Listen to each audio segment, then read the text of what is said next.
ಹಲವಾರು ವರ್ಷಗಳ ಹಿಂದೆ ಈ ಬೀದಿಯ ಕೊನೆಯ ರಸ್ತೆಯಲ್ಲಿ ಒಂದು ಆಕ್ಸಿಡೆಂಟ್ ನಡೆದಿತ್ತು.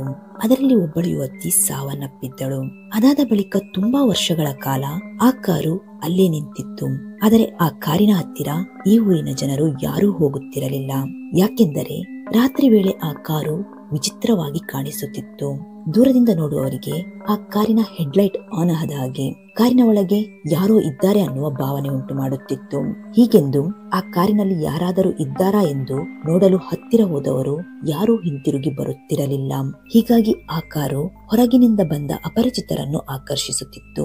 ಈ ಘಟನೆಗಳನ್ನೆಲ್ಲ ನೋಡಿದ ಊರಿನ ಜನರು ಒಂದು ತೀರ್ಮಾನ ಮಾಡಿ ಆ ಕಾರನ್ನು ಊರಿಂದ ಆಚೆಗೆ ತಗೊಂಡು ಹೋಗಿ ಸುಟ್ಟು ಹಾಕಿದರು. ತದನಂತರ ಆ ಕಾರಿನ ಸಮಸ್ಯೆಗೆ ಪರಿಹಾರ ಸಿಕ್ಕಿತು ಎಂದುಕೊಂಡರು. ಹಾಗೆ ಊರಿನ ಜನರ ಕಣ್ಣಿಗೆ ಆ ಕಾರು ಮತ್ತೆ ಕಾಣಿಸಲಿಲ್ಲ ಎಂದು ಅವರಿಗೆ ಹೇಳಿದರು. ಆದರೆ ಈಗ ರಾಮುವಿನ ನಾಪತ್ತೆಯಿಂದ ಜನರು ಮತ್ತೆ ಭಯಭೀತರಾಗುತ್ತಾರೆ. ಅದಾದ ಸ್ವಲ್ಪ ದಿನಗಳವರೆಗೂ ಜನರ ಮನಸ್ಸಲ್ಲಿ ಆ ಘಟನೆ ಮನದ ಮಾತಾಗಿರುತ್ತದೆ. ಹಾಗೆ ದಿನಗಳು ಕಳೆಯುತ್ತಿದ್ದಂತೆ ರಾಮುವಿನ ಘಟನೆಯನ್ನು ಎಲ್ಲರೂ ಮರೆಯುತ್ತಾರೆ. ಹೀಗಿರುವಾಗ ಅದೆಷ್ಟೋ ವರ್ಷಗಳ ನಂತರ ಒಂದು ದಿನ ಶಹರಿಯಿಂದ ರಾಜು ಎಂಬ ವ್ಯಕ್ತಿ ಆ ಹಳ್ಳಿಯ ಅದೇ ರಸ್ತೆಯ ಮೇಲೆ ಬೈಕಿನಲ್ಲಿ ಬರುತ್ತಿರುತ್ತಾನೆ. ಆಗ ಹಠಾತ್ತನೆ ಆತನಿಗೆ ಆ ಬೀದಿಯ ಕೊನೆಯಲ್ಲಿ ಒಂದು ಕಾರಿನ ಲೈಟ್ ಕಾಣಿಸುತ್ತದೆ. ಬೈಕ್ ನಿಂದ ಇಳಿದು ಆ ಕಾರಿನ ಹತ್ತಿರ ಹೋಗಲು ಮುಂದಾಗುತ್ತಾನೆ. ಆಗ ಆ ಊರಿನ ಯುವಕನೊಬ್ಬ ತಡೆದು, ಈ ರಸ್ತೆ ರಾತ್ರಿ ಸಂಚರಿಸಲು ಅಷ್ಟೊಂದು ಯೋಗ್ಯವಿಲ್ಲ, ಇಲ್ಲಿಂದ ಹೋಗು ಎಂದು ಆತನನ್ನು ಅಲ್ಲಿಂದ ಕಳುಹಿಸುತ್ತಾನೆ. ಆದರೆ ರಾಜುವಿನ ಮನಸ್ಸಲ್ಲಿ ಆ ಕುತೂಹಲ ಮನೆ ಮಾಡಿಬಿಟ್ಟಿತ್ತು.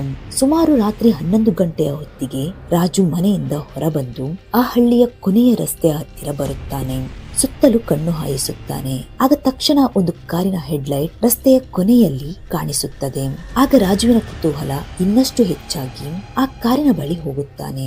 ಸುತ್ತಲೂ ನೋಡುತ್ತಾನೆ. ಯಾರೂ ಕಾಣದೇ ಇದ್ದಾಗ, ಹಲೋ, ಯಾರಾದರೂ ಇದರಲ್ಲಿ ಇದ್ದೀರಾ ಎಂದು ಕೇಳುತ್ತಾನೆ. ಆಗಲೇ ಕಾರಿನ ಬಾಗಿಲುಗಳು ನಿಧಾನವಾಗಿ ತೆರೆದುಕೊಂಡಿತು. ಒಳಗಿನಿಂದ ಬಂದ ತೀವ್ರವಾದ ನಗುವಿನ ಶಬ್ದವು ಆ ಹಳ್ಳಿಯಲ್ಲಿ ಮತ್ತೊಂದು ಕಥೆಯ ಆರಂಭವನ್ನು ಸೂಚಿಸಿತು.